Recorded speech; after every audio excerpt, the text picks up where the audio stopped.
Ya, chiquillos, ¿cómo están? Bien, gracias. Eso. De nada. Perfecto. ¿Cuántos votan mañana? Salieron votadores. Lo bueno es que mañana se cierra, ya se termina la temporada de elecciones. Una temporada que por lo general dura menos, pero que siempre se caracteriza por algo, y es que es como la temporada de las promesas. Está lleno de grandes promesas.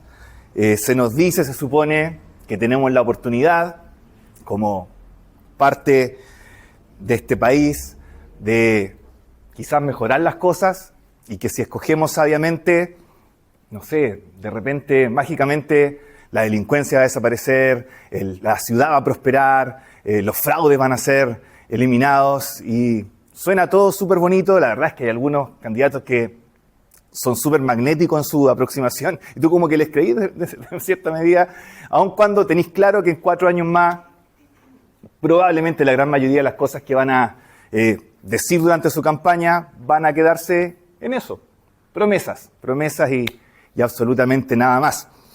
Y entonces todos nosotros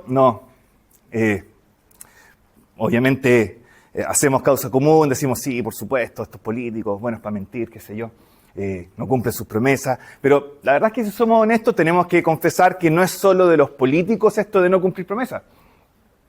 Todos rompemos promesas. Los amigos rompen promesas, los hijos rompen promesas a sus padres, los padres rompen promesas a sus hijos, los esposos rompen promesas a sus esposas. Como que es parte del ser humano finalmente pareciera romper promesas, como que estuviera dentro de nuestra naturaleza. Todos lo hacemos, a veces con las mejores intenciones, otras veces con intenciones torcidas desde un principio, pero todos solemos romper promesas. Y por lo mismo, cuando recibimos una promesa, quizás una parte de nuestra defensa a esa promesa, por lo que hemos vivido, es exigir garantías. Queremos garantías de que lo que se nos promete sea verdad. Y entonces aparecen estas, de repente, maneras de exigir garantías de que cuando alguien me promete algo, va a cumplir con lo que promete. Entonces tú le pides a la persona que lo jure por algo muy preciado para ella o para él, para que cumpla realmente su promesa. Júralo por tu abuelita, o júralo por tus hijos, si tienes hijos, por último por la garrita, pero hay algo que necesitas tú como garantía de que realmente esa persona va a cumplir su promesa. O tomamos prendas también. Perfecto, haz esto, pero me pasas tu billetera. O pásame tu tarjeta de crédito, o pásame tu carnet, y así vamos a saber que esa persona va a cumplir. O también están las demandas, ¿no es cierto? Si no cumples con esto, vamos a establecer un contrato con una demanda legal porque no cumpliste con tus promesas. O sea, está por un lado esta idea de la promesa, somos dados a romper esa promesa y por lo tanto exigimos también garantías porque queremos, y lo que pretendemos finalmente, sobre todo cuando se trata de relaciones más cercanas, es saber que la persona que nos está prometiendo algo nos valora lo suficiente como para cumplir lo que promete, que somos suficientemente valiosos para esa persona como para que ella cumpla lo que nos está prometiendo. ¿Por qué menciono toda esta madeja de ideas como promesas, garantías y obviamente sensaciones de sentirnos apreciados por el otro? Porque justamente esa mezcla de ideas las que vamos a estar viendo durante los minutos que hoy día tenemos por delante. Durante las últimas reuniones de jóvenes hemos estado avanzando en el libro de Efesios, hemos estado viendo esta idea de que somos bendecidos por Dios, hemos hablado de las bendiciones que Dios nos ha dado, hablamos acerca de cómo el Padre nos ha bendecido, cómo Dios el Padre nos ha bendecido, hemos hablado de cómo Dios el Hijo nos ha bendecido, y hoy día correspondería ver cómo Dios el Espíritu Santo también nos bendice. Dios en sí, como un ser completo, está abocado, está desbordado en buscar bendecirnos. Vimos una bendición que se gestionaba en la eternidad pasada, la elección en su momento. Luego vimos algo que dijimos que se ejecuta en el momento presente, la redención. Y hoy día vamos a ver algo que tiene que ver con el futuro. ¿Se fijan? Pasado, presente, futuro. Vimos cómo hemos sido escogidos por el Padre, luego vimos cómo fuimos redimidos por el Hijo, y hoy día vamos a ver cómo somos sellados por el Espíritu. Y ese va a ser el tema que vamos a tomar en estos minutos que tenemos por delante. Así que vamos a Efesios capítulo 1 y vamos a comenzar la lectura en el versículo 11. Efesios capítulo 1, versículo 11 hasta el 14. Dice así la palabra del Señor.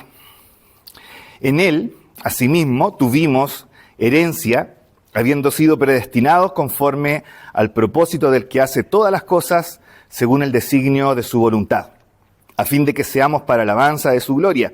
Nosotros, los que primeramente esperábamos en Cristo, en Él también vosotros, habiendo oído la palabra de verdad, el evangelio de vuestra salvación, y habiendo creído en Él, fuisteis sellados con el Espíritu Santo de la promesa, que es las arras de nuestra herencia hasta la redención de la posesión adquirida para alabanza de su gloria.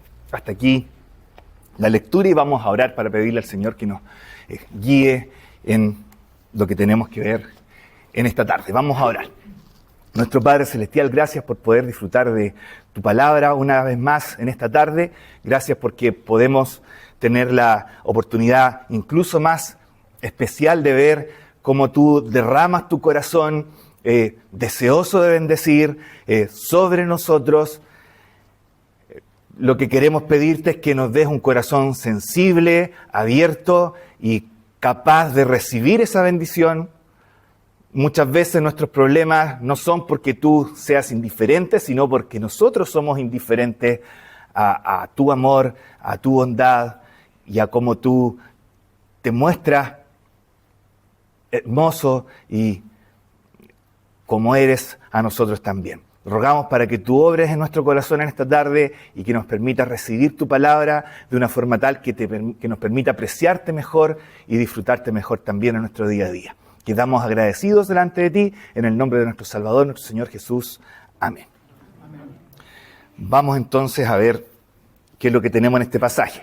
Vimos cómo hemos sido escogidos por el Padre, vimos cómo hemos sido redimidos por el Hijo, y hoy quiero mostrarles 3 aspectos de cómo el Espíritu Santo nos bendice. A la luz del pasaje que acabamos de ver, vamos a ver 3 grandes conceptos. Vamos a hablar de la herencia, vamos a hablar del sello, y vamos a hablar del azar. Si ustedes se fijan, son 3 conceptos que están presentes en el pasaje que acabamos de leer y vamos a desarrollar qué es lo que Pablo nos muestra al respecto en estos versículos que tenemos acá. Vamos al primero de ellos, la herencia. La herencia.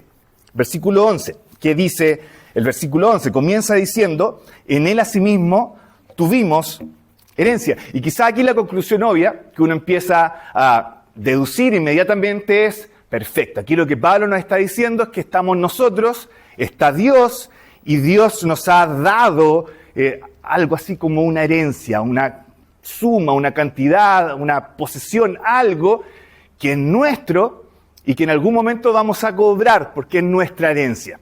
Es como la quizás conclusión obvia que pudiéramos sacar del texto.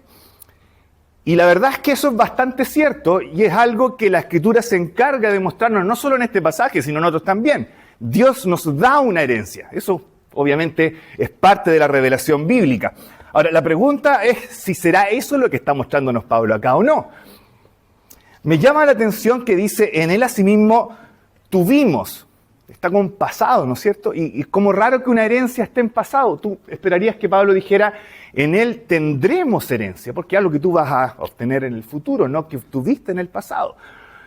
Se pone más extraño todavía, quizá amerita entenderlo de una forma un poquito distinta, porque en el original, esta palabra tuvimos, en Él tuvimos herencia, se encuentra en voz pasiva. ¿Qué significa eso? Significa que en realidad acá no se trata tanto de que nosotros obtenemos algo, sino de que nosotros somos obtenidos por alguien. Esa es la idea. No es que alguien nos da algo a nosotros, sino que nosotros somos dados a alguien. Nosotros somos la herencia, por así decirlo. Y quizás, por lo tanto, una traducción más exacta que respete esa voz pasiva tendría que sonar de la siguiente manera. En Él asimismo fuimos tenidos por herencia. Pudiera ser. O en Él fuimos hechos herencia. O como traduce una versión más antigua de nuestra Reina Valera, en Él en quien fuimos hechos su herencia. Y entonces el concepto cambia bastante, ¿verdad? Y hace sentido que ahora sea en pasado. Porque lo que Pablo está diciendo acá no es que Dios nos haya dado una herencia a nosotros, sino que nosotros fuimos dados a Dios como su herencia. En otras palabras, Dios puede recibir, quizá como nosotros a veces recibimos, una casa, un terreno o la fortuna en la cuenta bancaria de algún familiar. Bueno, en este caso se nos está diciendo, Dios también recibió una herencia, pero, oh sorpresa, esa herencia que Dios recibe, eres tú y soy yo, dados a Dios como su herencia. Somos su herencia. Eso es lo que está diciendo este pasaje. Somos su pueblo adquirido, diría Pedro. Somos su especial tesoro, diría Moisés. Y es exactamente el mismo concepto. Ahora, pónganse a pensar un poco en lo que implica esto. Porque estamos hablando de Dios. Este es el Dios creador de todo el universo. El Dios que es dueño de todo lo que ustedes puedan imaginarse que existe. Hay galaxias completas con estrellas, energía nuclear, rocas, piedras de las más preciosas que ustedes se puedan imaginar. Todo el potencial que hay en este universo es de Dios. Y Dios puede reclamar lo que Él quiera, porque Él lo creó y lo inventó y lo hizo y lo diseñó todo. Ese es el Dios del que estamos hablando. Y sin embargo, de todas las cosas, de toda la riqueza, de toda la energía que hay en medio de lo creado, Él inexplicablemente ha puesto los ojos en ti y ha dicho, tú eres mi herencia. Eso es lo que está diciendo este pasaje. Esta es mi herencia. Es como que Dios dijera, mira, todo el universo es mío, pero yo sé que te tengo a ti y sé que soy rico, inmensamente rico. De todo lo que pudiera tener, te tengo a ti y me considero afortunado, me considero rico, considero eso, tú eres mi herencia. Y entonces ustedes se ponen, por supuesto, a pensar que Dios nos mira a nosotros, mediocres como somos, y nos considere su herencia, y así de valiosos seamos para Él. Entonces, realmente nos damos cuenta cómo esto es una bendición. El sentirnos valorados, el sentirnos amados de esa manera por Dios, realmente es una bendición. Y eso es precisamente lo que está mostrando este pasaje. Somos su herencia. ¿Qué diferencia tiene esto en la vida diaria? Uno se preguntará. La respuesta, me atrevo a decir, es que hace toda la diferencia. De hecho, me atrevería a decir que la gran mayoría de los problemas que tenemos personales como creyentes o en comunidad como iglesia, toda esta, de repente, tendencia a ser tan quisquillosos, tan delicaditos en nuestras relaciones, que, ay, no me miró, ay, no me saludó, ay, pasó por del lado y ni siquiera me dio un abrazo porque hoy día estaba, un ejemplo estúpido, estaba de santo y no me saludaron. Cosas así muchas veces se explican porque no entendemos lo que está mostrando Pablo aquí en este pasaje. No nos damos cuenta de esto. Ahí estás, al final de tu día, en tu cama, en posición fetal, recordándote por qué este hermano este domingo no me dijo lo que yo quería que me dijera, o me trató de manera áspera, o me insultó, o me ninguneó, qué sé yo. Y es porque no nos damos cuenta justamente de esto. ¿Qué importa? Eres posesión de Dios. Y tú dices, ya, pero ¿qué tanto diferencia va a hacer esto? Piensen en otra situación. Quiero que piensen en esta situación que quizás más de alguno de ustedes lo haya vivido. La niña que te gusta. Y tú por primera vez te enteras de que ella, en el caso de los hombres, o que él, en el caso de las mujeres, siente lo mismo por ti.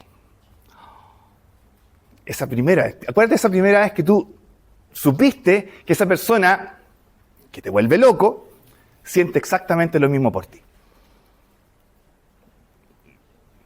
Y ahora mezcla eso con la vida diaria, ¿no es cierto? Mira, te sacaste un rojo en matemáticas.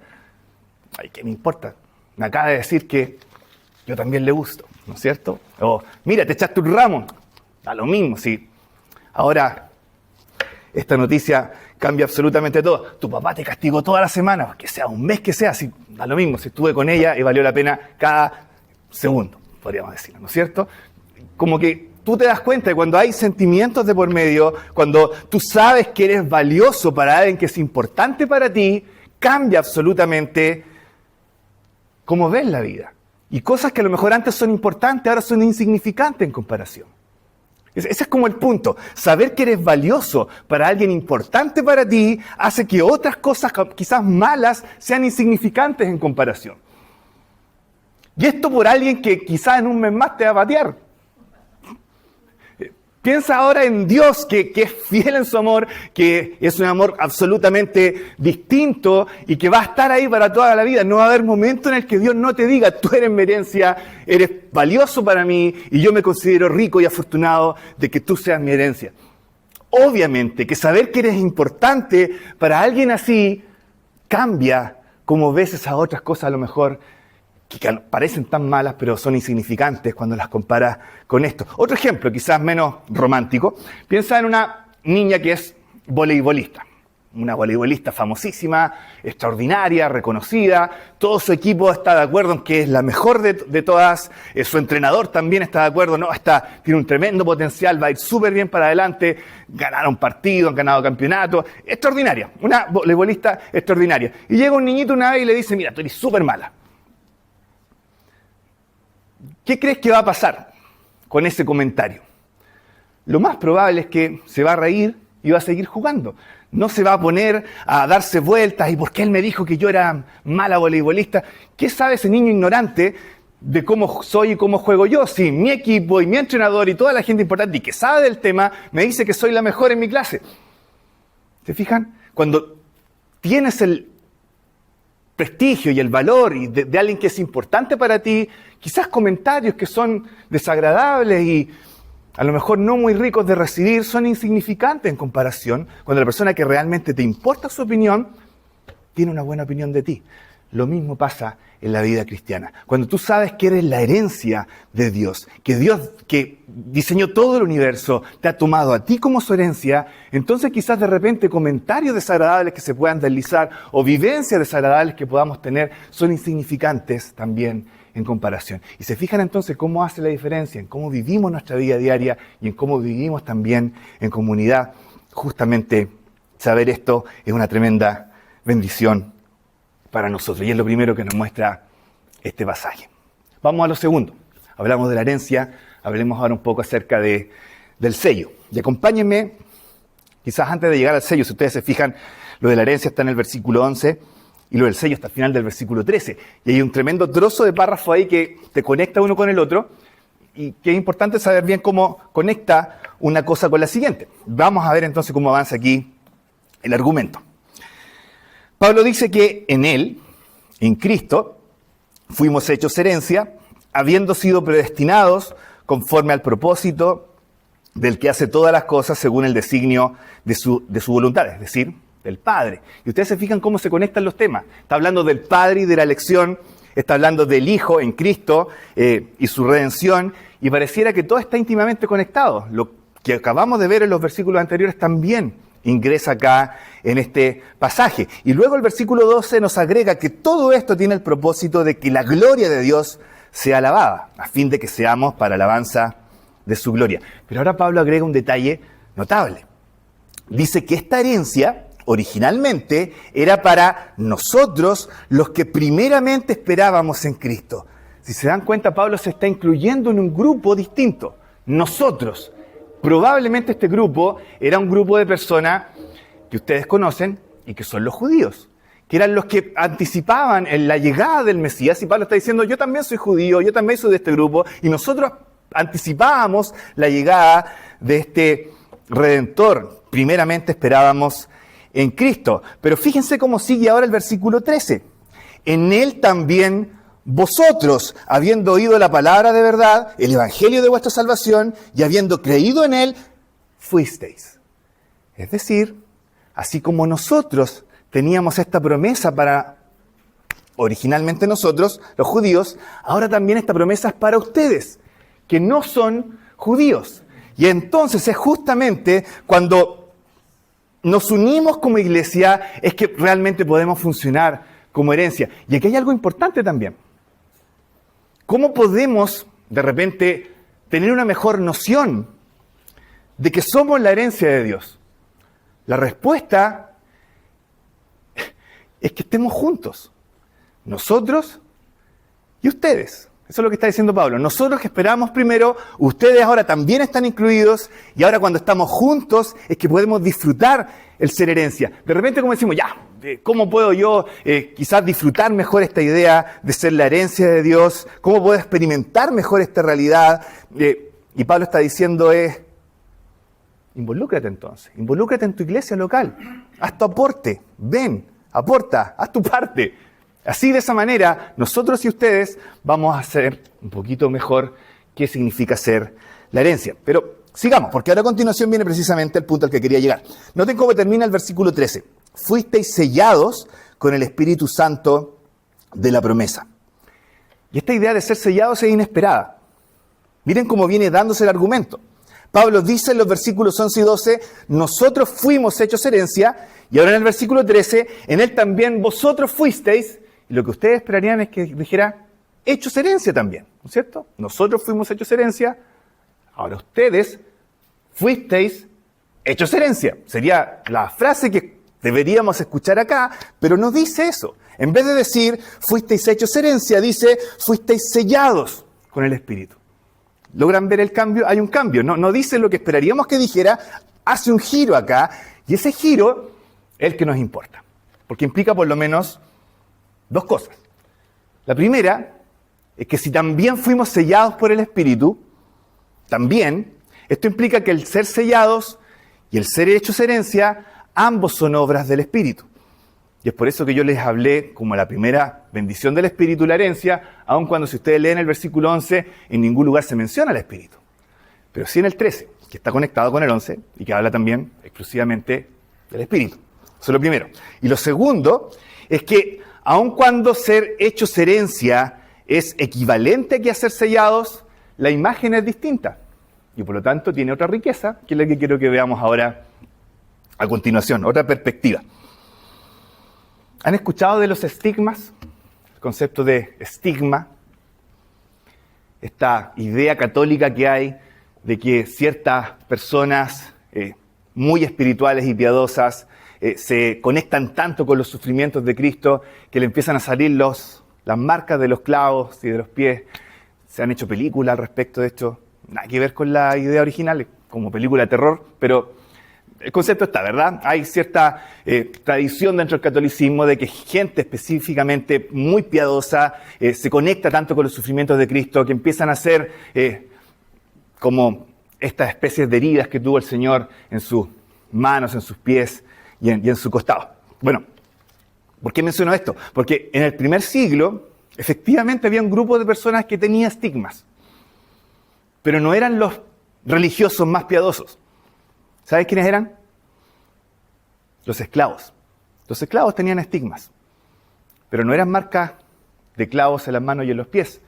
Eran marcas de hierro con el signo del dueño de esos esclavos, que los marcaban a fierro caliente para que se supiera que ese esclavo le pertenecía a esa persona y a nadie más.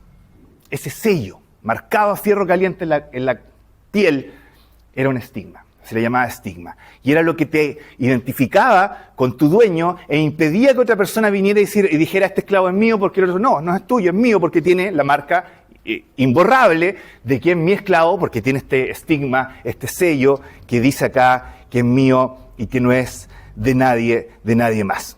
Bueno, lo que nos está comunicando aquí el versículo 13 es que Dios, además de declararnos su herencia, ahora también nos ha sellado con su propia marca para asegurar de manera inquebrantable que esta herencia que somos tú y yo jamás va a ser quitada de sus manos.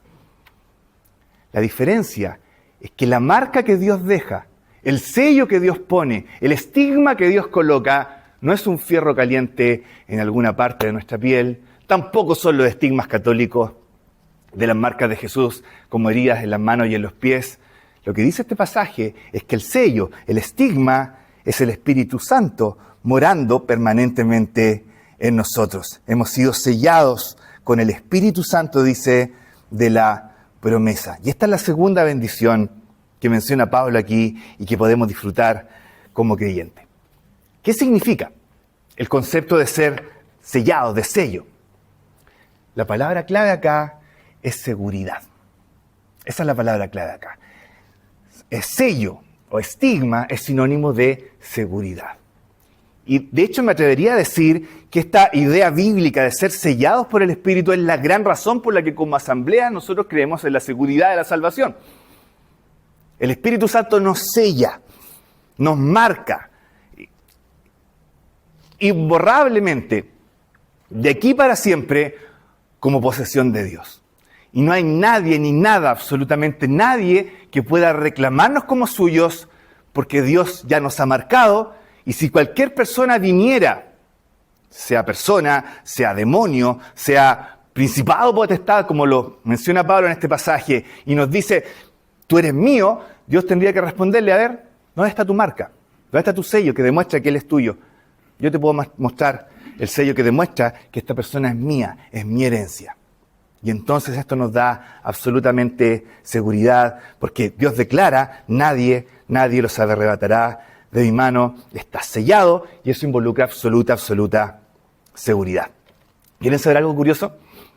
Las únicas cartas en el Nuevo Testamento donde se habla del sello en el creyente son las cartas a los Corintios y la carta a Efesios. ¿Por qué es curioso esto? Porque estos dos lugares son especialmente conocidos por lo promiscuo, inmoral y quizás satánico que era su entorno.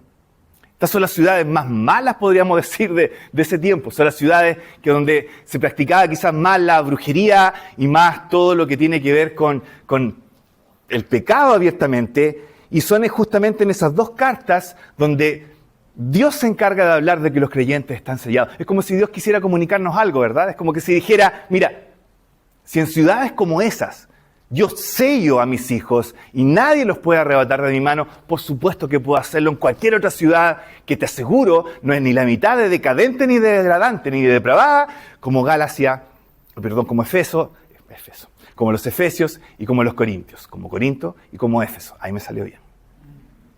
Y entonces, cuando obviamente nos damos cuenta de esto, nos damos cuenta de que estamos seguros. Seguridad, eso es lo que nos implica el sello. Un hermano decía, cuando nosotros nos preguntamos si podríamos perder nuestra salvación, nuestro Dios nos asegura que Él jamás va a perder su posesión. Entonces el Espíritu Santo no solo nos permite sabernos apreciados, sino que nos permite sabernos también seguros. Aprecio, seguridad. Eso es lo que vamos viendo en este conjunto de bendiciones. La herencia nos muestra que somos apreciados. El sello nos muestra que estamos seguros. Vamos ahora al tercero, las arras. ¿De qué se tratará este concepto de las arras? Fíjense cómo termina el párrafo en el versículo 14.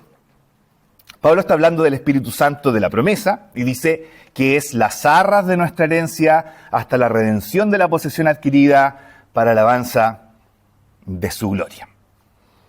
Y aquí la pregunta obligada es, ¿qué son las arras?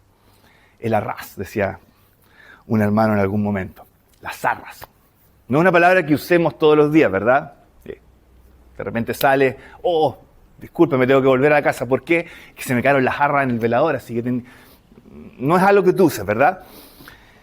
Y quizá uno podía concluir, lo que tenemos que hacer acá es quizás viajar al pasado, viajar al mundo donde vivió Pablo, y ahí les preguntamos a estos griegos qué son las arras y ellos nos van a dar una definición, porque si esto no se habla ahora, quizás se hablaba en el mundo de Pablo y por eso Pablo lo está mencionando acá. Bueno, si tú hicieras un viaje en el tiempo y llegaras al siglo I y llegaras a la ciudad de Éfeso y le preguntaras a un griego en la calle, oye, ¿qué significa las arras? Él te miraría con la misma cara que ustedes me están mirando en este momento y te diría, no tengo idea. Porque, ¿saben? Este concepto tampoco era de la Grecia del primer siglo. Es algo que Pablo está usando, exportando de otro lado, y es un concepto en realidad ni siquiera griego, es un concepto hebreo. Hebreo más antiguo todavía. En los tiempos primitivos de los hebreos, cuando estaban recién instalándose en Canaán, y luego, antes de la monarquía, se usaba mucho el concepto del arrabón. Ese es el concepto hebreo que aquí se traduce o translitera como arras. Que en cuento corto, para que no alarguemos más esto, es como un anticipo. Es como el primer pie, es como la primera cuota de un crédito. De eso se trata. Tú querías comprar algo que era súper caro Y para asegurar la venta, lo que tú hacías era pagarle un adelanto, una primera cuota a la persona, y de esa manera te asegurabas de que ese terreno iba a ser tuyo, y la otra persona se comprometía cuando recibía este primer crédito a no venderle eso a otro después que viniera cobrándote o pagándote un poquito más, sino que había un compromiso de por medio, si tú pasabas un adelanto, un anticipo, de que eso no lo ibas obviamente a vender a otra persona. Así que en cuento corto, si queremos definir qué es el arras, es un adelanto, un pie, una cuota del crédito. Claro, ¿verdad? Pero ¿qué significa que el espíritu sea el arras? O las arras. Que el espíritu sea el adelanto, el pie, la cuota del crédito. Bueno, acá volvemos al concepto del principio, pero ahora sí se entiende que nosotros no solamente somos la herencia de Dios, sino que Dios también nos destina a nosotros una herencia. Hay una herencia destinada para nosotros que está esperando para ser aprovechada. Un hermano decía, hay un kuchen en el cielo que está esperando para que tú te lo comas. Pero no solo eso, dice, hay un anticipo. O sea, es como que Dios sacara un trocito del kuchen y te lo diera para que lo pruebes ahora, para que tengas un gustito de cómo va a ser eso en el futuro. Y ese anticipo, esa primera cuota del crédito que Dios te da para anticipar a lo que va a venir después, se nos dice acá, es la presencia del Espíritu Santo morando en nuestras vidas. Él es las arras de nuestra herencia. Perfecto. Y nuevamente volvemos a la pregunta. ¿Qué diferencia hace esto en nuestra vida presente? Y creo que con el tiempo que tenemos, hay dos grandes diferencias que esto puede hacer. La primera de ellas, y creo yo que es importante tenerla en consideración, saber que el Espíritu Santo es las arras, es el anticipo de nuestra herencia. Es un anticipo, nos evita el error de pensar que todo lo que podemos disfrutar en esta vida como creyentes es exclusivo para el futuro. Lo repito de nuevo. Saber que el Espíritu Santo lo tenemos ahora como un anticipo evita que pensemos que todo lo que podemos disfrutar como cristianos es netamente reservado para el futuro. No sé si les ha pasado de repente que o ustedes o gente a su alrededor tiene esta perspectiva de como que los creyentes no podemos disfrutar ahora. Como que la vida cristiana es apretar los dientes, aguantar lo más que podamos y llegar al cielo, y ahí en el cielo empieza la diversión, pero acá no podemos divertirnos. Y casi si un hermano se está riendo o lo está pasando bien, como que lo miran como sospechoso, no debe andar en muy buenos pasos porque se está riendo, o está feliz, o está disfrutando. Como que la vida cristiana fuera de mantener siempre una solemnidad, seriedad y enojo como cara larga, porque esta vida es para aguantar y para sufrir, y solo más adelante vamos a poder disfrutar. No. Esto que se nos está mostrando acá probablemente sea la vacuna más poderosa contra ese concepto que a veces se tiene de los creyentes. Todos los creyentes tenemos un anticipo del disfrute futuro morando en nuestros cuerpos ahora ya. Lo que permite que en el presente sí podamos disfrutar de lo que Dios tiene para nosotros. Sí podemos disfrutar de la presencia de Dios, sí podamos disfrutar de la presencia de nuestros hermanos, sí podamos disfrutar de lo que la buena creación de Dios nos entrega. Obvio, si los creyentes vamos a sufrir, la Biblia dice, en el mundo tendréis aflicción. Perfecto, pero no le vamos a agregar nosotros nuestra aflicción extra, negándonos a disfrutar lo que Dios nos da para disfrutar. Eso es lo que nos muestra este pasaje. Tienes un anticipo de lo que vas a disfrutar en el futuro, ahora en el presente. Aprovéchalo. Aprovechalo, disfrútalo, o deja que el resto lo disfrute y no empieces a mirar con malos ojos al resto porque está disfrutando algo que tú crees que no se puede disfrutar, porque los creyentes tenemos prohibido disfrutar en este mundo, solo aguantar y resistir hasta que lleguemos al cielo. No, la vida cristiana se disfruta desde el día presente y también hasta el futuro. Hay un anticipo de esto que disfrutaremos después, ahora también en el presente. Pero por otro lado, y creo yo, mucho más importante, entender al Espíritu Santo como un anticipo de lo que tendremos en el futuro evita que pensemos que todo lo que podemos disfrutar se limita ahora al presente. No sé si me entienden. La idea anterior era, saber esto impide que pensemos que todo el disfrute va a estar después en el futuro. Pero por otro lado, saber esto también impide que creamos que todo el disfrute es ahora, en el presente, y que esto que tenemos ahora es todo lo que tendremos y no habrá nada más. No, El Espíritu Santo es un anticipo. ¿Qué quiere decir esto? Que más adelante hay como le decía yo, un Kuchen completo esperando. O sea, lo de ahora es una pequeña porción de lo que vamos a disfrutar más adelante, que será mucho más increíble de lo que estamos disfrutando ahora. Y aquí es donde tenemos el tercer concepto clave en esta reunión, y es el concepto de esperanza. Hablábamos de sentirnos apreciados. Hablábamos de sentirnos seguros. Dos tremendas bendiciones. Pero esto de las arras nos da el concepto de tener esperanza. Hay esperanza, precisamente porque Dios nos ha dado un anticipo de algo mucho más grande que vamos a disfrutar después en el futuro. Hay un futuro que los creyentes esperamos y que será extraordinario. No estamos hablando acá de vivir como fantasmas en las nubecitas, sin ningún cuerpo, teniendo cierta reunión eterna, cantando quizás himnos que al principio te parecen extraordinarios, pero a la larga a todos nos aburren. No se trata de eso. Lo que está mostrándonos acá la Biblia es que hay un futuro extraordinario que se nos está entregando de parte de Dios y que tiene que ver mucho también con lo físico. Esto de escaparnos del cuerpo y vivir en el espíritu para toda la eternidad, eso no es un concepto cristiano, es un concepto griego. Los griegos creían eso. El platonismo cree eso, que el cuerpo es la cárcel y el espíritu es el que tiene que liberarse de esta cárcel, y el día más feliz de nuestras vidas será cuando nos liberemos de esta cárcel que se llama el cuerpo y lo material. Eso es platonismo, no es cristianismo. El cristianismo le encuentra valor al cuerpo. Por algo Jesús tomó un cuerpo y tiene ese cuerpo glorificado para toda la eternidad, porque se valora. El concepto cristiano involucra un futuro que también involucra todo lo físico que estamos viviendo justamente en este momento. Nuestra esperanza es de cuerpos glorificados en un universo glorificado donde se disfrutará de todo esto también con personas que nos rodean, con el universo que nos rodea y lo más importante, con Dios que nos rodea y del que podremos disfrutar de maneras que actualmente, por supuesto, no podemos hacerlo. Un lugar, como decía un hermano, donde todo lo corrompido será eliminado, todo lo malo será transformado, todo lo bueno nunca será quitado y lo mejor siempre estará por venir. ¿Qué les parece? Todo lo corrompido eliminado, todo lo malo transformado, todo lo bueno nunca quitado y lo mejor siempre están por venir. Jonathan Edwards, el que dijo ese concepto que les acabo de decir. Y aun cuando quizás no tenemos ni idea de cómo va a ser eso, entra lo que aparece acá. Tenemos el anticipo que es el Espíritu Santo. Y ustedes pónganse a pensar en sus propias vidas. Ese momento cuando recién nos convertimos.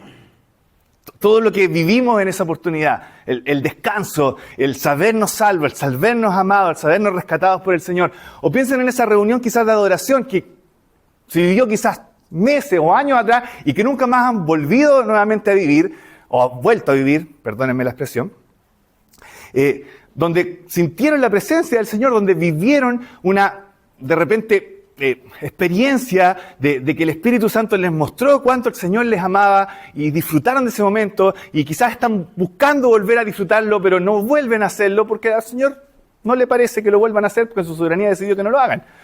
O miren para atrás y vean de repente cómo Dios los ha guiado en cada paso, en cada ocasión, en cada oportunidad y no los ha dejado solos y ustedes pueden darse cuenta, realmente Dios está guiando mi vida. O esas situaciones al límite de repente donde pudo haber no pasado algo, pero pasó y ustedes dicen, este fue el Señor que estaba actuando en mi vida. Todas esas oportunidades son el Espíritu Santo obrando. Ahora, tomen todo eso y piensen que eso es un anticipo. Es simplemente un anticipo.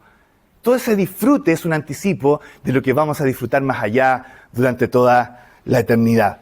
Ahí tendremos una idea de cómo va a ser ese futuro que nos espera.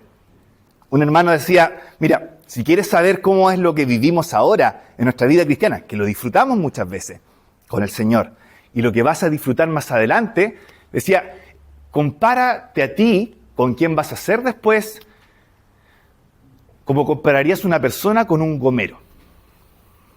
Y ustedes se preguntan, no, un gomero. ¿Qué tiene que ver eso? Gomero. ¿Qué es un gomero? Un gomero es una planta. Una planta es un ser vivo, ¿verdad?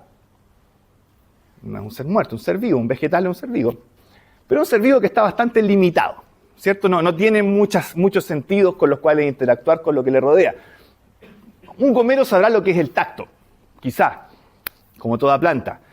Pero no tiene idea de lo que significa oler algo, no tiene idea de lo que significa escuchar algo, no tiene idea de lo que significa saborear algo, porque es un gomero, solo tiene un sentido, no tiene 5 sentidos como nosotros los seres humanos.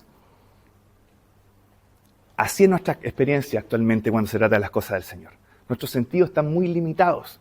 Y entonces sí, podemos disfrutar algunas cosas, pero está muy limitado porque no tenemos todos los sentidos para disfrutar todo lo que Dios tiene destinado para nosotros. Bueno, cuando lleguemos a ese punto, donde todo se cumpla, donde recibamos nuestra herencia, parte de lo que pasará es que los sentidos serán abiertos. Y entonces es como si un gomero se transformara en un ser humano y empezara a disfrutar todos los otros sentidos que ahora no puede disfrutar, pero en el futuro. Quizá ahora tenemos 5 sentidos. ¿Cuántos tendremos allá? 500, no sé. Pero Dios se encargará de darnos la capacidad de disfrutarle de una forma que no lo estamos disfrutando ahora. Nuestros mejores días en esta vida son solo un anticipo de lo que nos espera posteriormente en la eternidad. Y esto no son promesas vacías de un candidato a concejal o alcalde que sabemos que después nunca va a cumplir. Son promesas reales. Y tenemos seguridad porque hemos sido sellados y porque nos sabemos apreciados por el que hace esa promesa de que Él va a cumplir con lo que promete porque somos su herencia. En resumen, entonces, para concluir, 3 cosas hablamos hoy día. Hablamos de una herencia, hablamos de un sello, hablamos de las arras. A esto me refiero con que hay una promesa de parte de Dios, una promesa que se va a cumplir y que hay seguridad de que se va a cumplir porque hay un sello de por medio. Y además, porque hay un Dios que nos aprecia lo suficiente como para que cumpla lo que promete, porque Él mismo nos ha hecho su herencia. Y entonces ustedes juzgarán, obviamente, si esto no es ser o sentirse bendecidos por Dios después de todo lo que Él ha hecho por nosotros. Vamos a orar para terminar. Nuestro Padre Celestial, gracias por tu palabra, gracias por todo tu amor, por poder saber en cierta forma lo que tú tienes preparado. Gracias porque esto puede de una pequeña manera ser vivido en la actualidad, cuando tú lo permites. Te rogamos que nos ayudes a poder abrir nuestro corazón y poder darnos cuenta de cuánto tú nos aprecias, nos amas, de cuán reales son tus promesas y de cuán seguras son tus promesas, porque tú te has encargado de prepararlo todo para que todo tenga pleno éxito también en nuestras vidas. Gracias por esto, gracias por poder disfrutar de tu palabra en esta tarde. Quedamos agradecidos delante de ti, en el nombre del Señor Jesús. Amén.